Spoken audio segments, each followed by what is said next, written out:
Hello students, कैसे हैं आप सभी लोग। मैं आयुष और आयुष साइंस में आप सभी का स्वागत है। जैसा कि आप सभी जानते हैं, हमारा third chapter metals and non metal चल रहा है और आज हम यह देखने वाले हैं कि जो मेटल्स होती हैं वो नॉन मेटल से किस प्रकार की रिएक्शन करते हैं। चलिए तो हम अपनी वीडियो को स्टार्ट करते हैं।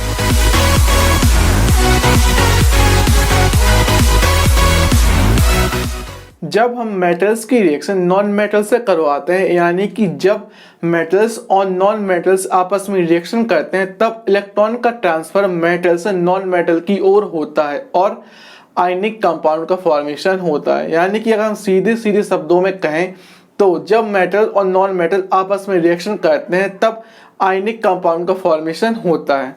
अभी आपको ये बात बिल्कुल भी समझ में आई नहीं होगी, मैं इसको भी आपको बहुत अच्छी डिटेल में बताने वाला हूं। लेकिन सबसे पहले हम यह देखेंगे कि मेटल और नॉन मेटल आपस में क्यों और किस प्रकार रिएक्शन करते हैं। आपने क्लास 9 में ऑक्टेट रूल के बारे में जरूर पढ़ा होगा। ऑक्टेट रूल यानी अष्टक का नियम। इस रूल के अनुसार जब किसी एटम की आउटर मोस्ट सेल में नंबर ऑफ इलेक्ट्रॉन्स 8 होते हैं, तब वह एटम सबसे अधिक स्टेबल फॉर्म में होता है। यानी कि अगर कोई एटम है जिसके आउटर मोस्ट सेल में नंबर ऑफ इलेक्ट्रॉन यानी इलेक्ट्रॉन्स की संख्या 8 होती है, तब वह सबसे अधिक स्थायी अवस्था में होता है, सबसे अधिक स्टेबल होता है।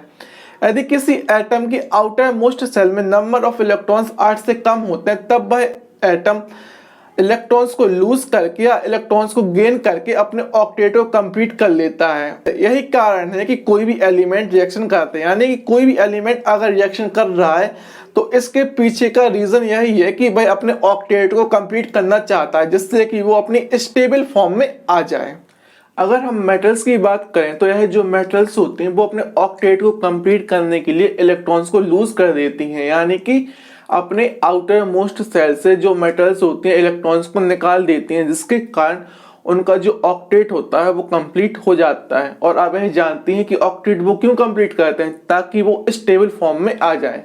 हम एक एग्जाम्पल लेते हैं, जैसे कि सोडियम।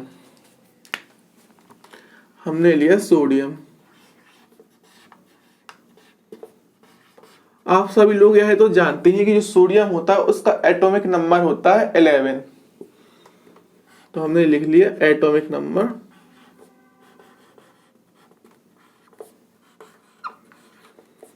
11। आप सभी बच्चे यह बात तो जानते ही होंगे कि किसी एलिमेंट का एटॉमिक नंबर जितना होता है उसमें उतने ही प्रोटॉन्स प्रेजेंट होते हैं। यानी कि अगर सोडियम का एटॉमिक नंबर 11 है तो उसमें 11 प्रोटॉन्स प्रेजेंट होंगे। ये बात तो आपको पता ही है। तो हम लिख लेते हैं नंबर ऑफ प्रोटॉन्स इज 11।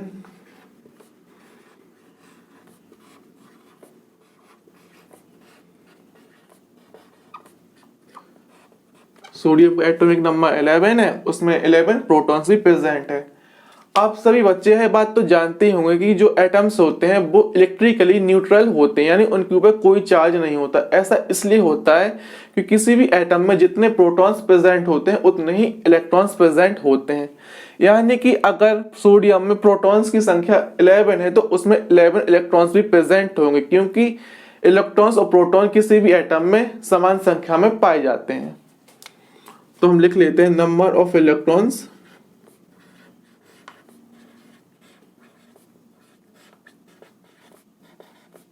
(11). और जब एटम में इलेक्ट्रॉन और प्रोटॉन सेम पाए जाते हैं, समान संख्या में पाए जाते हैं, तो इसके कारण जो एटम होता है वो इलेक्ट्रिकली न्यूट्रल हो जाता है। अगर हम सोडियम का इलेक्ट्रॉनिक कॉन्फ़िगरेशन देखें तो कुछ इस प्रकार होगा। इलेक्ट्रॉनिक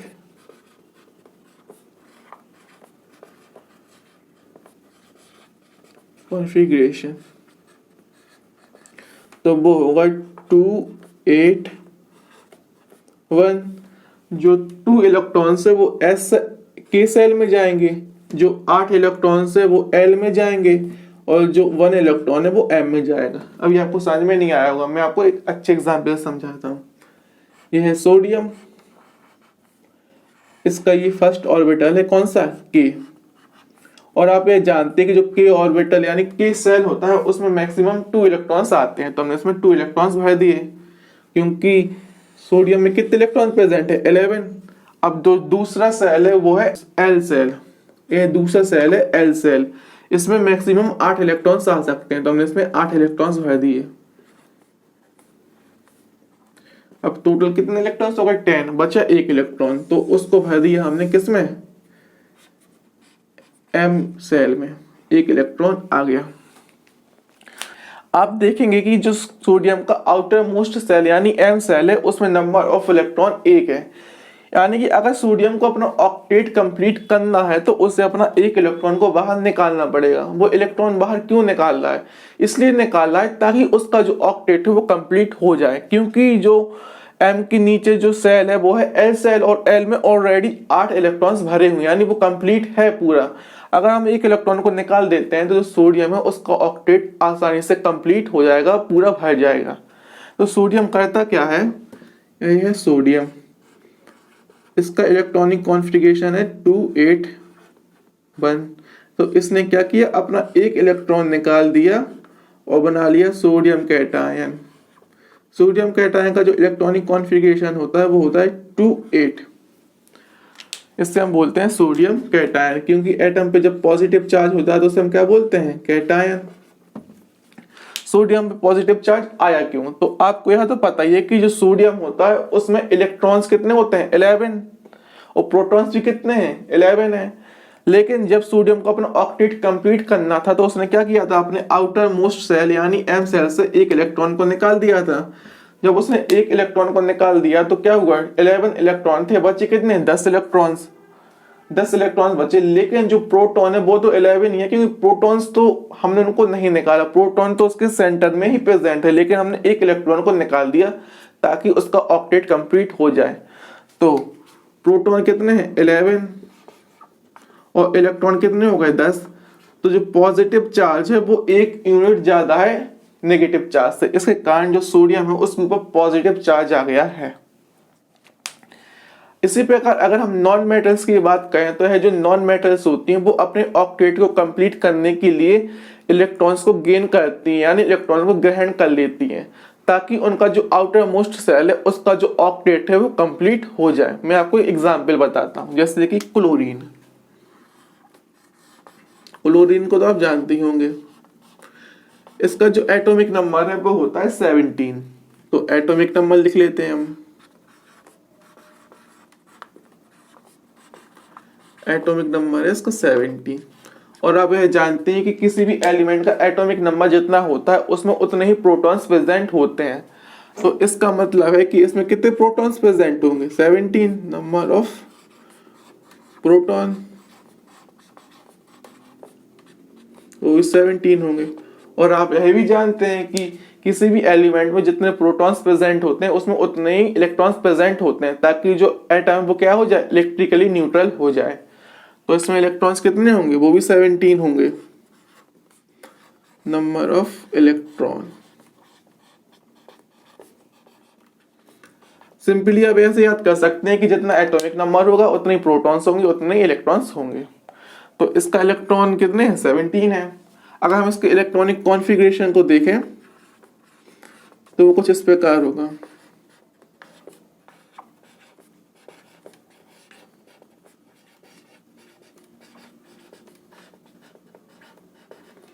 वो होगा 287।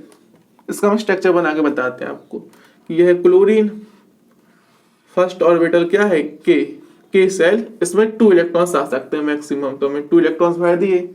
इसके बाद आया एल सेल, इसमें मैक्सिमम 8 आ सकते हैं, हमने इसमें 8 इलेक्ट्रॉन्स को भर दिया।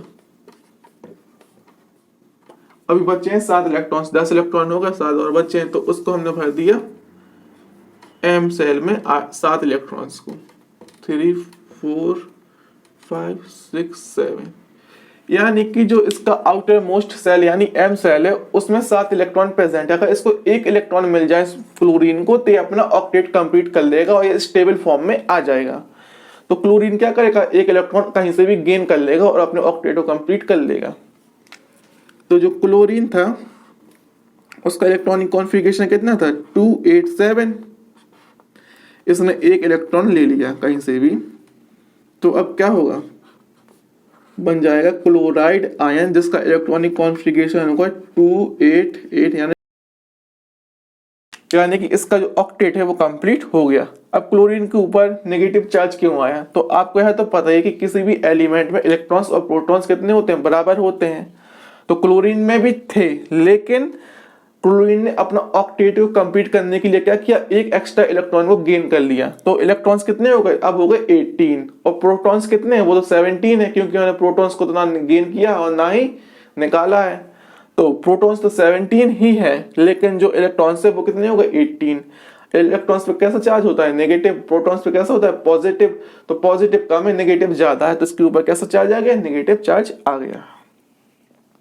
तो आपको ये बात तो समझ में आ गई होगी, जो मेटल्स होती हैं वो अपने ऑक्टेट को कंप्लीट करने के लिए क्या करती हैं, इलेक्ट्रॉन्स को लूज कर देती हैं, और जो नॉन मेटल्स होती हैं वो अपने ऑक्टेट को कंप्लीट करने के लिए इलेक्ट्रॉन्स को गेन करती हैं। मेटल लूज इसलिए करती हैं क्योंकि उनके जो आउटर मोस्ट सेल होता है उनमें नंबर ऑफ इलेक्ट्रॉन्स 1 2 3 या 4 इतने ही होते हैं, जबकि जो नॉन मेटल्स होते हैं उनकी आउटर मोस्ट में जो इलेक्ट्रॉन्स होते हैं वो 7 6 5 कुछ इस तरह के होते हैं। तो मेटल्स के लिए क्या आसानी होगी, 2 3 इलेक्ट्रॉन्स को निकालना कि 7 8 इलेक्ट्रॉन्स को गेन करना। इलेक्ट्रॉन्स को 2 या 3 इलेक्ट्रॉन्स को आसानी से निकाल सकती है, और नॉन मेटल के लिए गेन करना आसान होगा क्योंकि उसके पास आउटर मोस्ट सेल में मोस्टली ज्यादा इलेक्ट्रॉन्स भरे होते हैं, 1 या 2 इलेक्ट्रॉन्स की कमी होती है।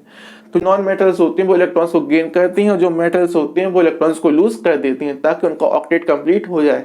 अब मैं आपको नेक्स्ट स्टेप में बताता हूँ कि मेटल्स और नॉन मेटल आपस में रिएक्शन क्यों करती हैं।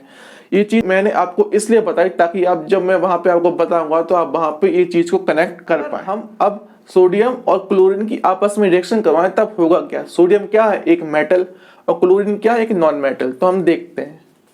आपको यह तो पता ही होगा कि जो सोडियम होता है उसका इलेक्ट्रॉनिक कॉन्फ़िगरेशन कितना होता है, 281। तो हमने लिख लिया सोडियम Na, इसका इलेक्ट्रॉनिक कॉन्फ़िगरेशन कितना है, 281, यानी कि इसको अपना ऑक्टेट कंप्लीट करने के लिए एक इलेक्ट्रॉन को लूज करना है। तो ये अपने एक इलेक्ट्रॉन को लूज करके क्या बना लेता है, सोडियम आयन, जिसका इलेक्ट्रॉनिक कॉन्फ़िगरेशन होता है 28 प्लस 1 इलेक्ट्रॉन। इसी प्रकार अगर हम क्लोरीन की बात करें तो इसका इलेक्ट्रॉनिक कॉन्फ़िगरेशन कितना होता है, 287। इसे अपना ऑक्टेट कंप्लीट करने के लिए बस एक इलेक्ट्रॉन की जरूरत होती है, तो इसे एक इलेक्ट्रॉन गेन करना है कहीं से भी। तो हमने लिया क्लोरीन, इलेक्ट्रॉनिक कॉन्फ़िगरेशन है 287, एक इलेक्ट्रॉन को इसने गेन किया, बनाया क्लोराइड आयन, इसका इलेक्ट्रॉनिक कॉन्फ़िगरेशन है 288। तो होता यह है कि जब हम सोडियम और क्लोरीन की आपस में रिएक्शन करवाते हैं तो जो सोडियम है इसके आउटर मोस्ट सेल में कितना इलेक्ट्रॉन प्रेजेंट है, ओनली 1। तो हमने यहाँ पे इसको डॉट से शो कर रहे हैं। और जो क्लोरीन है इसके आउटर मोस्ट सेल में कितने इलेक्ट्रॉन प्रेजेंट है, 7। तो इसको हम क्रॉस से प्रेजेंट कर रहे हैं, 1 2 3 4 5 6 7। जब हम सोडियम और क्लोरीन की आपस में रिएक्शन करवाते हैं तब होता ये है कि सोडियम जो होता है वो अपने एक इलेक्ट्रॉन को लूज कर देता है क्योंकि इसे अपना ऑक्टेट कंप्लीट करना है, और जो क्लोरीन है इसे अपना ऑक्टेट कंप्लीट करने के लिए एक इलेक्ट्रॉन की जरूरत होती है। तो ये सोडियम द्वारा निकाले गए इलेक्ट्रॉन को एक्सेप्ट कर लेता है। तो बनता कुछ इस प्रकार है, sodium ion plus sodium ion और क्लोराइड, जिस पे क्या है, नेगेटिव चार्ज।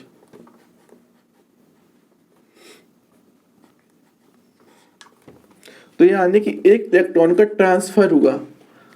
इलेक्ट्रॉन का ट्रांसफर होने से क्या हुआ, सोडियम पे आ गया था पॉजिटिव चार्ज और क्लोरीन पे आ गया था नेगेटिव चार्ज। Na पे पॉजिटिव चार्ज और क्लोरीन पे नेगेटिव चार्ज। आप सभी लोग यह तो जानते हैं कि जो अपोजिट चार्ज वो एक दूसरे को अट्रैक्ट करते हैं। सोडियम पे क्या है, पॉजिटिव चार्ज, क्लोरीन पे क्या है, नेगेटिव चार्ज। तो ये एक दूसरे को अट्रैक्ट करेंगे, यानी फोर्स ऑफ अट्रैक्शन काम करेगा। यानी कि ये एक दूसरे को क्या करेंगे, अट्रैक्ट, यानी फोर्स ऑफ अट्रैक्शन लगेगा, क्योंकि अपोजिट चार्ज एक दूसरे को क्या करते हैं, अट्रैक्ट।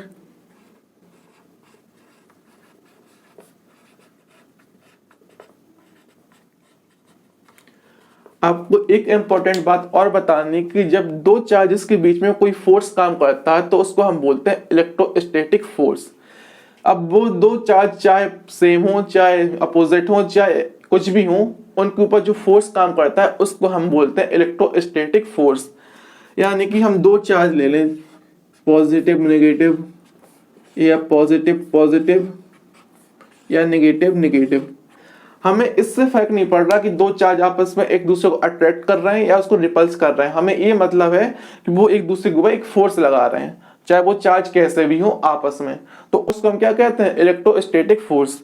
जैसे कि ये दूसरे एक दोनों आपस में एक दूसरे को क्या कर रहे हैं, अट्रैक्ट कर रहे हैं, एक दूसरे को क्या कर रहे हैं, रिपल्स कर रहे हैं। ये भी एक दूसरे को क्या कर रहे हैं, रिपल्स कर रहे हैं, क्योंकि जो ये दोनों क्या है, सेम चार्ज, और ये कैसा है, अपोजिट चार्ज। तो दो चार्ज जब एक दूसरे के ऊपर फोर्स लगाते हैं तो उससे हम कहते हैं इलेक्ट्रोस्टैटिक फोर्स।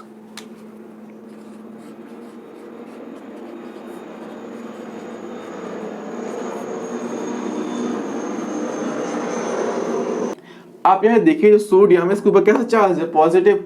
जो क्लोरीन है इसके ऊपर कैसा चार्ज है, नेगेटिव। तो दो चार्ज के ऊपर क्या फोर्स काम कर रहा है, और मैंने क्या कहा था, जब दो चार्ज के बीच में फोर्स काम करता है उसे हम बोलते हैं इलेक्ट्रोस्टैटिक फोर्स।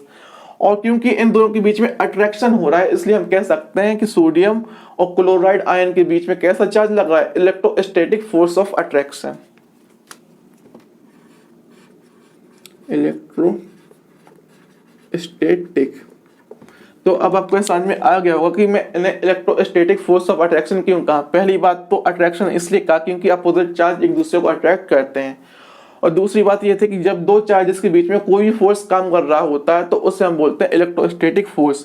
तो इसके ऊपर क्या पॉजिटिव चार्ज था, इसके ऊपर नेगेटिव, तो एक दूसरे को अट्रैक्ट कर रहे थे, और फोर्स कैसे लग रहा था, इलेक्ट्रोस्टैटिक। तो हमने कह दिया इलेक्ट्रोस्टैटिक फोर्स ऑफ अट्रैक्शन। और इसके बाद जब इन दोनों ने अट्रैक्ट किया तो क्या करेंगे, पास पास आ जाएंगे और बना लेंगे एक कंपाउंड जिसको हम बोलते हैं NaCl। तो फोर्स का नाम क्या था, इलेक्ट्रोस्टैटिक फोर्स ऑफ अट्रैक्शन। तो इसी के नाम पे कंपाउंड का नाम पड़ जाता है इलेक्ट्रोवैलेंट कंपाउंड। इसको हम क्या बोलते हैं, इलेक्ट्रोवैलेंट कंपाउंड।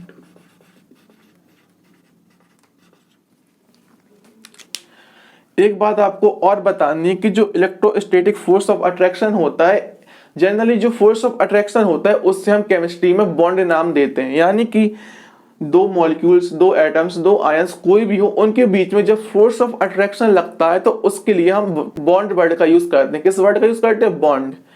यानी कि दो एटम्स हो, दो आयंस हो, या दो मॉलिक्यूल्स हो, कुछ भी हो, जब इनके बीच में फोर्स ऑफ अट्रैक्शन लगता है तो हम उसे क्या बोलते हैं, उसके लिए हम वर्ड का यूज करते हैं, उसे कहते हैं हम बॉन्ड। कि इनके बीच में एक बॉन्ड बन गया। यानी फोर्स ऑफ अट्रैक्शन का काम क्या होता है, दो एटम्स, दो मॉलिक्यूल्स, दो आयंस को एक दूसरे के करीब लाना। और जब करीब कैसे आएंगे, जब उनके बीच में क्या होगा, कोई रिलेशन होगा, तो उसके लिए हम बोल देते हैं कि इनके बीच में एक बॉन्ड बन गया। अब आपको ये समझ में आ गया होगा कि बॉन्ड होता क्या है। बॉन्ड एक तरीके का फोर्स ऑफ अट्रैक्शन होता है। क्योंकि यहाँ पे इलेक्ट्रोस्टैटिक फोर्स ऑफ अट्रैक्शन लग रहा है तो हम कह सकते हैं कि इनके बीच में जो बॉन्ड बना है उसको हम बोल देते हैं इलेक्ट्रोवैलेंट बॉन्ड। कौन सा बॉन्ड, NaCl के बीच में जो बॉन्ड बना है उसे हम बोल देते हैं इलेक्ट्रोवैलेंट बॉन्ड। इलेक्ट्रोवैलेंट बॉन्ड की सबसे बड़ी खासियत ये होती है कि ये इलेक्ट्रॉन की ट्रांसफर के वजह से बनता है। यानी कि जब मेटल से नॉन मेटल में इलेक्ट्रॉन का ट्रांसफर होता है तभी इलेक्ट्रोवैलेंट बॉन्ड का फॉर्मेशन होता है। तो आपको इस बात पे कंफ्यूज नहीं होना है कि इलेक्ट्रोवैलेंट बॉन्ड कब बनता है। तो बॉन्ड तभी बनेगा जब मेटल से नॉन मेटल में इलेक्ट्रॉन का ट्रांसफर होगा। जब इलेक्ट्रॉन का ट्रांसफर होगा तो एक एटम पे आएगा पॉजिटिव चार्ज, एक पे आएगा नेगेटिव चार्ज, दोनों एक दूसरे को अट्रैक्ट करेंगे। जब दो चार्जेस के बीच में फोर्स लगता है उसको हम बोलते हैं इलेक्ट्रोस्टैटिक फोर्स, और फोर्स ऑफ अट्रैक्शन को हम बोलते हैं क्या, बॉन्ड। तो हमने बोल दिया इलेक्ट्रोवैलेंट बॉन्ड। और इलेक्ट्रोवैलेंट बॉन्ड बनता कब है, जब इलेक्ट्रॉन का ट्रांसफर होता है। आपको याद होगा मैंने शुरुआत में बताया था कि जब मेटल और नॉन मेटल आपस में रिएक्शन करते हैं तब मेटल से नॉन मेटल में इलेक्ट्रॉन का ट्रांसफर होता है और आयनिक कंपाउंड का फॉर्मेशन होता है। आयनिक कंपाउंड से याद आया कि जो इलेक्ट्रोवैलेंट कंपाउंड होता है उसके लिए हम एक और वर्ड का यूज करते हैं, आयनिक कंपाउंड। यानी कि आयनिक कंपाउंड को ही हम इलेक्ट्रोवैलेंट कंपाउंड बोलते हैं।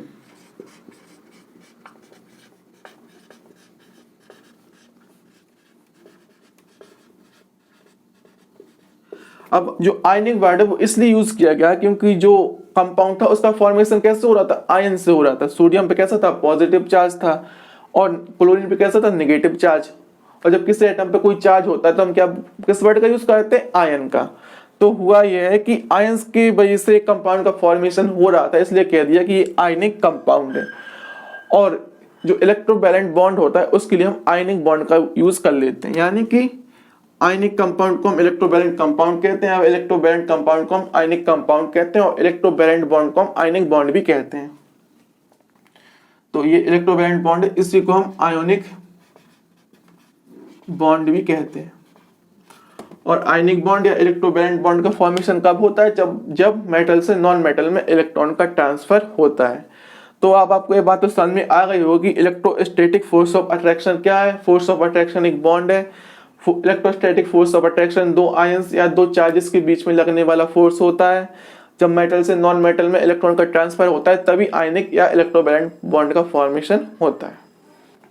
और सारा खेल यहाँ पे ऑक्टेट कंप्लीट करने के लिए, अगर कोई मेटल और नॉन मेटल आपस में रिएक्शन करती हैं तो इसका मतलब ये है कि मेटल को भी स्टेबल फॉर्म में आना है और नॉन मेटल को। ये आए कब, जब इनका ऑक्टेट कंप्लीट होगा। तो मेटल्स अपने ऑक्टेट को कंप्लीट करने के लिए इलेक्ट्रॉन्स को लूज कर देती हैं, जबकि जो नॉन मेटल हैं वो अपने ऑक्टेट को कंप्लीट करने के लिए इलेक्ट्रॉन को गेन करती हैं, और उनके बीच में आयनिक बॉन्ड यानी इलेक्ट्रोवैलेंट बॉन्ड का फॉर्मेशन होता है ट्रांसफर ऑफ इलेक्ट्रॉन के कारण। चलिए तो अब हम नेक्स्ट एग्जांपल को देखते हैं। नेक्स्ट एग्जांपल है, जब हम मैग्नीशियम की रिएक्शन क्लोरीन से करवाते हैं तो क्या होता है। मैग्नीशियम क्या है, एक मेटल है, और क्लोरीन क्या, एक नॉन मेटल है। तो सबसे पहले हम बात करते हैं मैग्नीशियम की, यानी Mg। आपको मैग्नीशियम का एटॉमिक नंबर तो पता ही, वो कितना होता है, 12। सोडियम का होता है 11 और मैग्नीशियम का एटॉमिक नंबर होता है 12। तो हम लिख लिया एटॉमिक नंबर जो कितना है, 12। और आपको एक बात तो पता ही है कि किसी भी एलिमेंट का एटॉमिक नंबर जितना होता है उसमें number of electrons and number of protons उतने ही होते हैं। तो इसका मतलब ये है कि नंबर ऑफ प्रोटॉन्स भी कितने हुए, 12।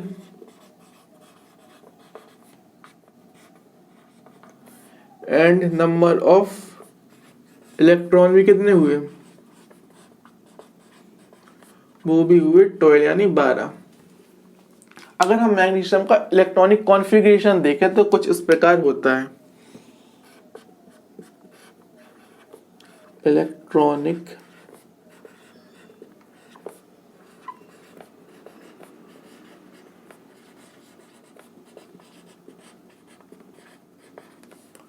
कॉन्फ़िगरेशन है 282। आप कुछ इस प्रकार समझिए, ये है मैग्नीशियम, फर्स्ट सेल क्या है के, और के में कितने मैक्सिमम इलेक्ट्रॉन्स आते हैं, 2।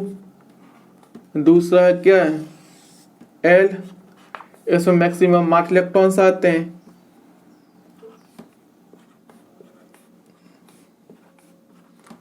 और थर्ड है एम, इसमें 2 इलेक्ट्रॉन्स प्रेजेंट हैं। यानी कि जो मैग्नीशियम है इसे अगर अपना ऑक्टेट कंप्लीट करना है तो इसे ओनली यहाँ पे 2 इलेक्ट्रॉन्स को लूज करना है, क्योंकि अगर इसने यहाँ पे 2 इलेक्ट्रॉन्स को निकाल दिया बाहर तो एल ऑर्बिटल में ऑलरेडी 8 इलेक्ट्रॉन्स भरे हुए हैं, तो इसका जो ऑक्टेट है वो आसानी से कंप्लीट हो जाएगा। तो मैग्नीशियम क्या कर सकता है, जो मैग्नीशियम है वो 2 इलेक्ट्रॉन्स को निकाल के Mg2+ बनाएगा और 2 इलेक्ट्रॉन निकाल देगा। अब मैग्नीशियम के ऊपर +2 पॉजिटिव चार्ज इसलिए आया है क्योंकि जो मैग्नीशियम में प्रोटॉन्स कितने प्रेजेंट थे, 12। इलेक्ट्रॉन्स भी कितने थे, 12 थे। लेकिन इसे अपना ऑक्टेट कंप्लीट करने के लिए 2 इलेक्ट्रॉन को निकालना पड़ा। अगर आप प्रोटॉन्स को देखें मैग्नीशियम में तो कितने हैं, 12 हैं। अगर हम इलेक्ट्रॉन की बात करें तो वो भी 12 हैं। लेकिन जो मैग्नीशियम था उसने अपने ऑक्टेट को कंप्लीट करने के लिए 2 इलेक्ट्रॉन्स को बाहर निकाल दिया, तो बचे कितने इलेक्ट्रॉन्स, 10 इलेक्ट्रॉन्स बचे। और 10 इलेक्ट्रॉन्स थे, 12 प्रोटॉन्स थे। तो 10 प्रोटॉन और 10 इलेक्ट्रॉन तो एक दूसरे को न्यूट्रलाइज कर लेंगे, लेकिन 2 बचे प्रोटॉन ज्यादा, तो क्या होगा, मैग्नीशियम के ऊपर +2 पॉजिटिव चार्ज आ जाएगा, क्योंकि 12 में से 10 को माइनस करते कितना बचता है 2 प्रोटॉन्स, कहते हैं 12 इलेक्ट्रॉन कितने हो गए 10 इलेक्ट्रॉन और 10 प्रोटॉन्स तो एक दूसरे को न्यूट्रलाइज कर देंगे, बचेंगे 2 प्रोटॉन एक्स्ट्रा, तो इसके ऊपर +2 चार्ज आ गया। इसी प्रकार अगर हम क्लोरीन की बात करें तो इसका इलेक्ट्रॉनिक कॉन्फ़िगरेशन तो आपको पता ही है।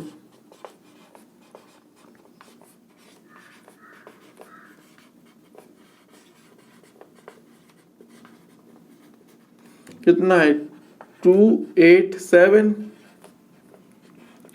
यानी कि इसे अपना ऑक्टेट कंप्लीट करने के लिए एक इलेक्ट्रॉन की जरूरत है। तो एक इलेक्ट्रॉन को गेन करके अपना ऑक्टेट कंप्लीट कर सकता है, वो बनाया क्लोराइड आयन। तो जब हम मैग्नीशियम और क्लोरीन की आपस में रिएक्शन करवाएंगे तब देखते हैं क्या होता है। तो यह है मैग्नीशियम, इसके आउटर मोस्ट शेल में कितने इलेक्ट्रॉन प्रेजेंट है, ओनली 2 इलेक्ट्रॉन्स। और हमने लिया क्लोरीन, इसके आउटर मोस्ट सेल में कितने इलेक्ट्रॉन प्रेजेंट हैं 7। इसे अपना ऑक्टेट कंप्लीट करने के लिए ओनली 1 इलेक्ट्रॉन की जरूरत है, जबकि मैग्नीशियम के पास 2 हैं। तो मैग्नीशियम एक इलेक्ट्रॉन क्लोरीन को दे देता है, एक बचा है तो मैग्नीशियम का कहता है एक क्लोरीन को और बुला लेता है, आ जाओ तुम्हें भी हम एक इलेक्ट्रॉन दे देते हैं। अब क्लोरीन कहता है भैया मेरे पास एक इलेक्ट्रॉन ही चाहिए मुझे, तो मैग्नीशियम क्या करेगा, कहेगा दूसरा क्लोरीन तुम भी आ जाओ, तुम्हें भी हम एक इलेक्ट्रॉन मुफ्त में दे देते हैं, क्योंकि दोनों का भला हो रहा है ना, मैग्नीशियम का भी ऑक्टेट कंप्लीट हो जाएगा क्लोरीन का। चलो दूसरा क्लोरीन भी आ गया, उसको भी इसने एक अपना इलेक्ट्रॉन दे दिया। तो इस प्रकार मैग्नीशियम का भी ऑक्टेट कंप्लीट और क्लोरीन का भी। तो मैग्नीशियम में 2 इलेक्ट्रॉन निकाले तो क्या हुआ, इसके ऊपर +2 पॉजिटिव चार्ज आ गया। और क्लोरीन ने क्या किया था, एक इलेक्ट्रॉन को लिया था, तो क्या हुआ, इसके ऊपर -1 चार्ज आ गया। और क्लोरीन के एटम्स कितने थे 2, तो हमने यहाँ पे लिख दिया 2। तो इस प्रकार क्या बन जाता है MgCl2 मैग्नीशियम क्लोराइड। अब इसका स्ट्रक्चर देखें तो कुछ इस प्रकार होता है।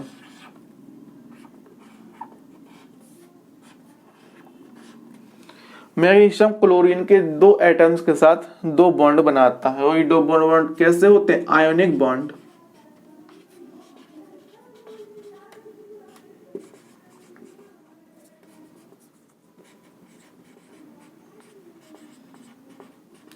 जब एक इलेक्ट्रॉन का ट्रांसफर होता है तब एक आयनिक बॉन्ड का फॉर्मेशन होता है। मैंने तो आपको बताया था कि जब मेटल से नॉन मेटल में एक इलेक्ट्रॉन का ट्रांसफर होगा तब क्या होगा, एक आयनिक बॉन्ड बनेगा। यहाँ पे 2 इलेक्ट्रॉन्स का ट्रांसफर हो रहा है, इसलिए 2 आयनिक बॉन्ड बनते हैं, जिसको हम इलेक्ट्रोवैलेंट बॉन्ड भी कहते हैं। तो अब आपको समझ में आ गया होगा कि मैग्नीशियम और क्लोरीन आपस में किस प्रकार रिएक्शन करते हैं। मैग्नीशियम के आउटर मोस्ट सेल में 2 इलेक्ट्रॉन्स प्रेजेंट थे, इसे अपना ऑक्टेट कंप्लीट करने के लिए दोनों इलेक्ट्रॉन को निकालना था। क्लोरीन के आउटर मोस्ट सेल में 7 इलेक्ट्रॉन प्रेजेंट थे, उसे एक इलेक्ट्रॉन की जरूरत थी। तो मैग्नीशियम क्या करता है, 2 क्लोरीन एटम्स के संग रिएक्ट करता है, दोनों को एक एक इलेक्ट्रॉन दे देता है, तो मैग्नीशियम का भी ऑक्टेट कंप्लीट हो जाता है एंड क्लोरीन का बनता है मैग्नीशियम क्लोराइड MgCl2। और इसमें कितने आयनिक बॉन्ड प्रेजेंट होते हैं 2, जबकि सोडियम क्लोराइड में एक आयनिक बॉन्ड प्रेजेंट होता है। और आयनिक बॉन्ड को हम क्या बोलते हैं, इलेक्ट्रोवैलेंट बॉन्ड। और आयनिक कंपाउंड को हम बोल सकते हैं इलेक्ट्रोवैलेंट कंपाउंड। चलिए, तो अब आपको यह तो समझ में आ गया होगा कि मेटल्स और नॉन मेटल्स आपस में किस प्रकार रिएक्शन करते हैं एंड आयनिक कंपाउंड का फॉर्मेशन किस प्रकार होता है। अब हम आयनिक कंपाउंड की फिजिकल प्रॉपर्टीज को देख लेते हैं कि यह जो आयनिक कंपाउंड होते हैं वो कौन कौन सी प्रॉपर्टीज को शो कर रहे हैं। तो फर्स्ट फिजिकल प्रॉपर्टी है फिजिकल स्टेट, यानी कि जो आयनिक कंपाउंड वो किस स्टेट में एग्जिस्ट कर रहे हैं। तो आमतौर पर जो आयनिक कंपाउंड होते हैं वो सॉलिड स्टेट में पाए जाते हैं। किस स्टेट में, सॉलिड स्टेट में, क्योंकि मैंने अभी आपको बताया था कि जो आयनिक कंपाउंड होते हैं वो आयन से मिलकर बने होते हैं और आयंस के बीच में strong electrostatic force of attraction काम करता है। यानी कि जो आयनिक कंपाउंड होते हैं वो क्या होते हैं, ये क्या है, कैटायन, एनायन, इनके बीच में strong electrostatic force of attraction काम करता है।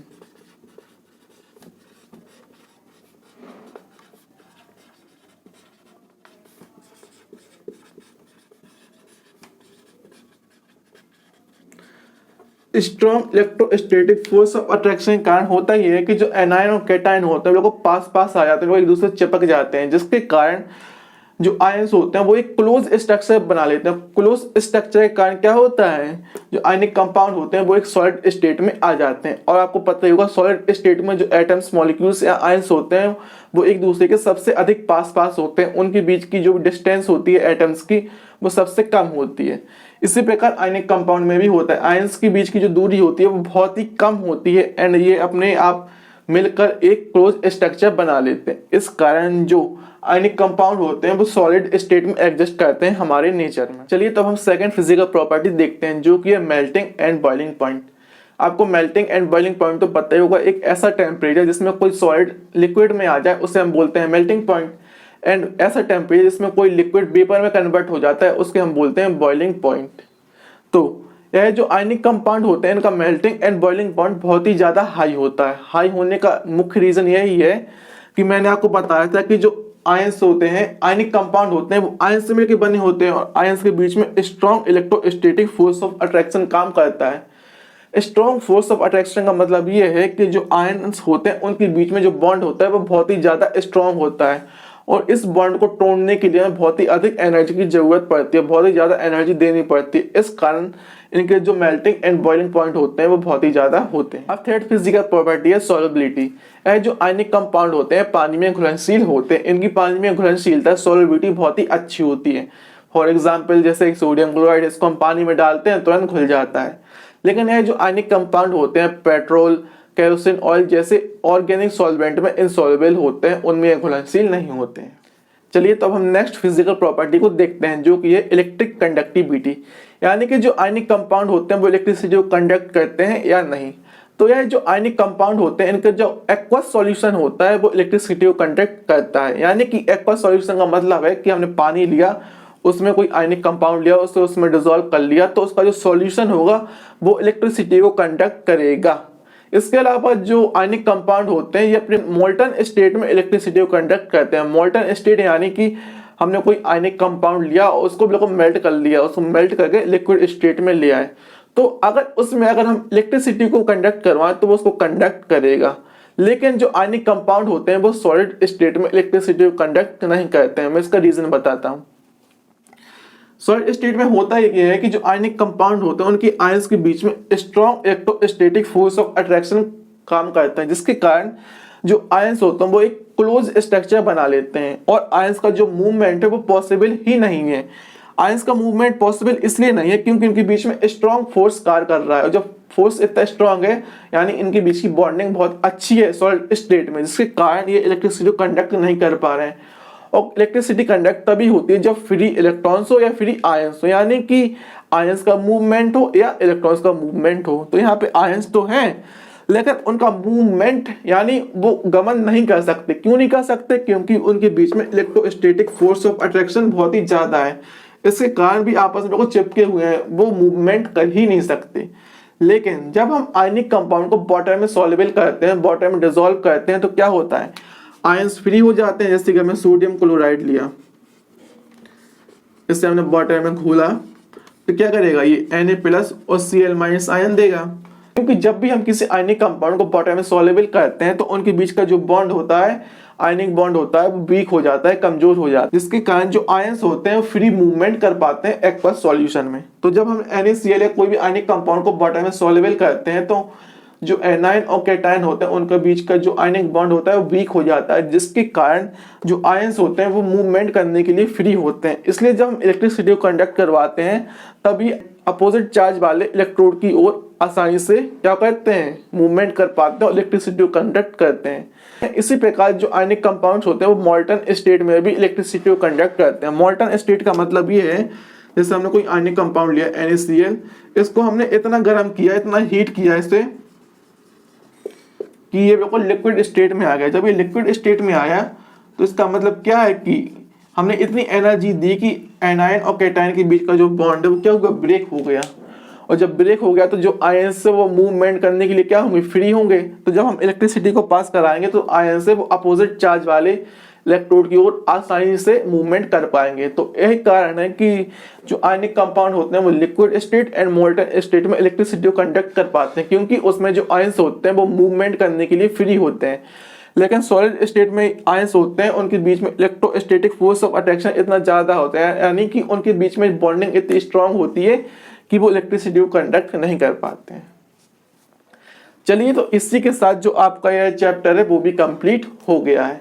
हमने यह देख लिया कि मेटल्स और नॉन मेटल्स आपस में किस प्रकार रिएक्शन करते हैं, आयनिक कंपाउंड की फिजिकल प्रॉपर्टीज क्या है। इसके अलावा हमने प्रीवियस वीडियो में मेटल्स की ऑक्सीजन के साथ, वाटर के साथ रिएक्शन देखी थी, केमिकल प्रॉपर्टीज को देखा था, एंड मेटल्स और नॉन मेटल्स की फिजिकल प्रॉपर्टीज को भी देखा था। आपका ये चैप्टर वैसे तो बहुत बड़ा है, लेकिन जो मेटल ऑफ अक्रेंस है या इसके आगे के जो भी टॉपिक्स हैं वो आपके सिलेबस से रिड्यूस कर दिए गए हैं, वो आपके पेपर में नहीं आना है, इसलिए जो आपका चैप्टर है वो बहुत ही ज़्यादा छोटा हो गया है। चलिए, तो मैं आशा करता हूँ कि जो कुछ मैंने आपको समझाया वो आपको समझ में आ गया होगा। अगर आपको मेरी वीडियो अच्छी लगी तो आप मेरी वीडियो को लाइक कर सकते हैं, चैनल सब्सक्राइब कर सकते हैं, इस वीडियो को ज़्यादा से ज़्यादा लोगों तक शेयर कर सकते हैं। तब तक के लिए हैव अ गुड डे, सी या बाय।